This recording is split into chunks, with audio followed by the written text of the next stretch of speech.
In the name of God, the most gracious, the most merciful, the person named Dia el-Din wrote that the human body's natural state is health and integrity. That's point number one. The human body's natural state, its original state, is health and integrity. And it will remain in this state as long as there are no violent external inputs or influences. Therefore, complete fasting from any inputs fully achieves this state, which inevitably ends when the fast is broken with the very first input. If you could maintain this state, you would be in the state of a body that never gets sick. Statement number 2, every input to the body carries harm, just as it carries benefit, which is keeping this body alive and nourishing it with what's necessary to remain active and functional. As long as the input has waste that settles inside you, then it has certain harms. Waste that needs to be excreted, that's the harm. So waste that needs to be excreted and that the body needs to get rid of is harmful. So any food you eat, this food carries harm, just as it carries benefit, which is keeping this body alive or its growth in the case of children.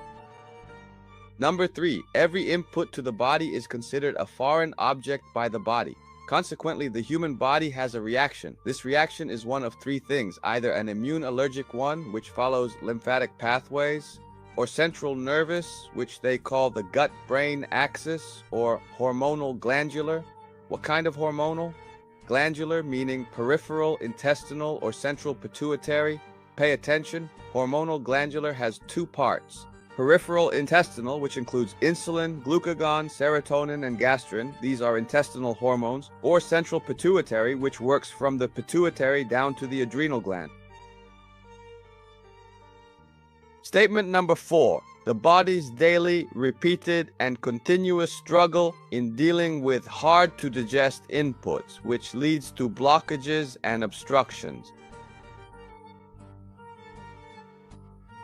Repeated intestinal blockages, even if incomplete, that's the first thing. So hard-to-digest inputs and repeated intestinal blockages, even if incomplete, or harmful waste from incomplete digestion, or inputs carrying stimulants for the nervous system, the hormonal system, and the allergic immune system, or inputs carrying explicit toxins, antibiotic residues, residues of fertilizers, stimulants, chemicals, and nitrogen fertilizers, pesticide residues, which we call what? Pesticide residues. What does that really mean for us? So what? Well, it's actually the body's struggle to deal with these leftover chemicals, dealing daily with these inputs, hard to digest, causing intestinal blockages, frequent even if partial, harmful waste from incomplete digestion, triggers for your nervous, hormonal, immune, and allergic systems. That's 3, or explicit toxins like antibiotic residues, residues of fertilizers, stimulants, colorants, chemicals, and fertilizers, pesticide residues. Statement number 5. This struggle manifests as constant pressure on a body that's constantly resisting, leading to frequent physical and psychological symptoms. Interconnected yet not obviously connected to each other, which is why they're called syndromes. The lack of clear causality in these links led to vague and unclear diagnoses. Suffering grows as these symptoms shift and drift due to interactions between ingested chemicals from ingested toxins, alongside accompanying medications. Again, so the struggle intensifies, the symptoms shift and drift due to interactions between ingested chemicals from harmful toxins in food, along with the use of accompanying medications leading to worsening symptoms. What I mean is the randomness of it. What does random occurrence mean? It means you're poisoned by something and you took medicine for a symptom you don't even have. So the blood pressure pill interacted with the toxin and caused a reaction, the drug-drug interaction, while you're completely clueless. This leads to worsening symptoms and a mix of symptoms and diseases that fall into specific groups. Like this group here is fibromyalgia, fibromyalgia from the rheumatologist. Then here's the blood pressure group, and here's the diabetes group. And here's the immune diseases group. And here's the cancer group. That's how the classification goes. So it's randomness combined with massive numbers of number 6. Regardless of the symptom or disease name, it must be accompanied by a chronic disorder.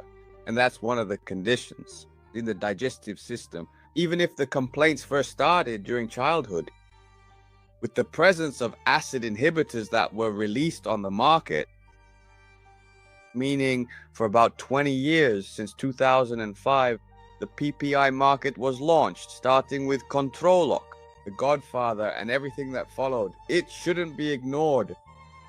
And with the progression of the disease and the emergence of cancers, we must not overlook the role of acid inhibitors in the appearance of these symptoms.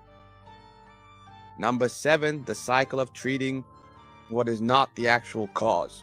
Chest stabs, blurred vision, dry mouth, kidney pain, frequent urination, and attributing them to a hiatal hernia, high cholesterol, high triglycerides, or the presence of uric acid to these agreed upon myths. I like to call them agreed upon myths because we are the dissenters. We are the dissenters. We are the clever ones, the followers of Ali al-Zaybak. Statement number 8, changes in analytical evidence, which are clinical laboratory investigations, the laboratory. Changes in analytical evidence and laboratory developments, the findings, that is. It indicates a change in the body's strategy under chronic stress and provocation. And there is no definitive evidence that it's the cause of the accompanying symptoms or changes. The cause is that which, when removed, ends the problem or the symptom. So again, changes in analytical evidence and laboratory developments, like high blood sugar, urea, creatinine, or uric acid, indicate a change in the body's strategy under chronic stress and provocation. And there is no definitive evidence that is the cause of the accompanying symptoms or changes. The cause, for your information, is that which, when removed, ends the phenomenon, the problem, or the symptom. The insulin I take, yet the sugar rises. This means the sugar isn't high because of an insulin deficiency. Again, the insulin I take to lower the sugar, but the sugar doesn't drop, it rises. So the sugar wasn't high because of low insulin, period. Again, the insulin I give, which lowers the sugar, but doesn't improve erectile function, means sugar isn't the cause of the dysfunction. The reflux from a hiatal hernia, the hernia was treated, yet the reflux remains the same. Reflux due to bacteria, we took the medicine for the bacteria, but the reflux is still there, just the same. Number 9, drawing conclusions from lab evidence, like sugar and acetone, HDL and LDL, urea and creatinine, minerals and conductive mineral fluids, the electrolytes, sodium, potassium, and chloride, and linking it directly to the type of food, is superficial, specific, and completely wrong. What does that mean? Let's go back to number 9. Drawing conclusions from lab evidence, like sugar, acetone, HDL, and LDL, urea, creatinine, minerals, and mineral fluids, and linking it to the nature of food, that's just wrong. 100% wrong. Why? Because these markers are the same in all types of mammals and egg-laying creatures that have a liver. I mean, a crocodile has a liver and a chicken has a liver. And mammals, like a cow that eats grass, and a tiger that eats meat and drinks blood. All of them have sugar, acetone, HDL, LDL, urea, and creatinine. Even a mouse. So mammal. And egg layers, like birds, chickens, and crocodiles that have a liver, must have what I mentioned: HDL, LDL, acetone, sugar, urea, and creatinine. It's nature. God created it that way. The liver produces these things. The liver produces these things. So all herbivores, carnivores, and omnivores, everything with a liver, pigeons, chickens, and crocodiles, all of them have acetone, urea, creatinine, and sugar. And monkeys, by the way, because I really like monkeys. The rise and fall of these values from their usual levels is fundamentally linked to changes in the body's state, neurological, hormonal, immunological, or allergic, regardless of the type of intake. So this means it's not that sugary food raised the sugar or protein-rich food raised the uric acid. Wrong. That's just wrong. The rise and fall of these indicative values from their usual observed levels is fundamentally linked to changes in the body's state, neurological, hormonal, immunological, or allergic, regardless of the type of intake.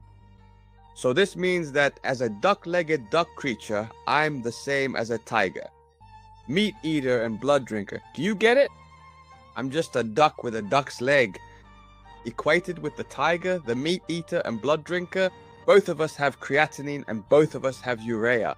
You have sugar and acetone, and so do I. Look, no matter what you eat, your body will react. Your body will react based on a specific strategy. This strategy is triggered because you put it under stress. It says, I'll handle this stress this way. Do you understand? Number 10, the final point in the statement. The body's ability to recover and heal itself through replacement, substitution, manufacturing, and synthesis.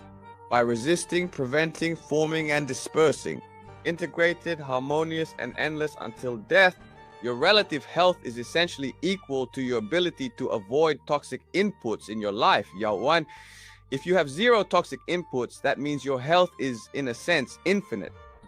And that was the very last point of the statement. The statement itself has 10 points, and I signed it at the end. A lifestyle, zero medicine, zero medicine. I mean what I say.